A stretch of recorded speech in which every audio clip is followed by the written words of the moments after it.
many modern Americans, I spend much of my life indoors. And so, because I spend so much time inside, I can start to forget just how absolutely amazing creation is. This earth that God has made and has given to us. But I've had a reminder recently where I live, we're right in the midst of the fall harvest. And so as I look out and I see these farmers in the fields, and there's just an incredible abundance of fruit that these fields are just filled with corn or soybeans or wheat. And because these farmers are tending the earth and they care for it and they're co-creators with God, they're able just to show how much abundance can come from God's creation. And I think our word of life this month, the author of the psalm is probably experiencing something like I did when I saw the farmers during the harvest. He says this: My help comes from the Lord who made heaven and earth. That's from Psalm 121, who made heaven and earth.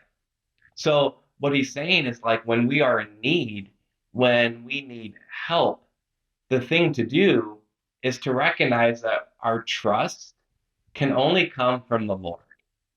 And that Lord is the one who made everything that we see, the earth, right? So everything down here and heavens. So like everything up there, things that we can see and things that we cannot.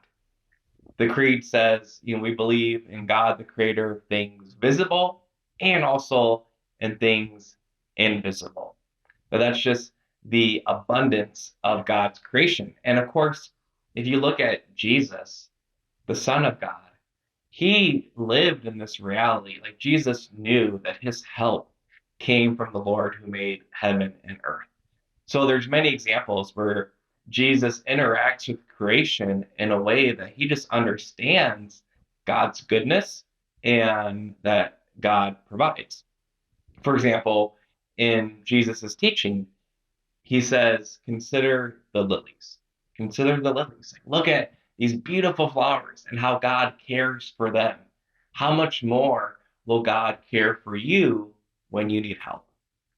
Or I think of those moments when Jesus is with his apostles and they're at the Sea of Galilee and they're fishing, and maybe the disciples are not able to bring in a catch of fish. And Jesus says, it's like, hey, throw the net over there. And suddenly there's this huge abundance of fish, like so much that they can barely bring it in without the nets being torn. That's just how Jesus saw the world. Like he knew that if you sought the Lord for help, you would find the abundance that you're looking for. It's a world filled with God's presence. It's a world filled with God's power. It's a world filled with God's goodness. There is a poet who was a Jesuit priest. His name was Gerard Manley Hopkins, and he said this once in a poem. He said that the world is charged with the grandeur of God. The world is charged with God's grandeur. That is the perspective of Jesus. And I think it's also meant to be the perspective of us who follow him. That if we have eyes to see, if we look up once in a while, we'll be able to recognize that in my need, which might be very real, I really can trust in the Lord. So this is my encouragement this month. Maybe if it's been a while since you've gotten outside just to look around, maybe do that. Maybe just go outside and look around. I think it's important that we have moments where we just put our phone away and stop looking at our screens and start looking at God's creation. And especially when we're tempted to feel despair, like we're about to give up hope, that's the time. Okay, put my phone down, go outside, look around, and to be able to say this prayer. My help comes from the Lord who made heaven and earth.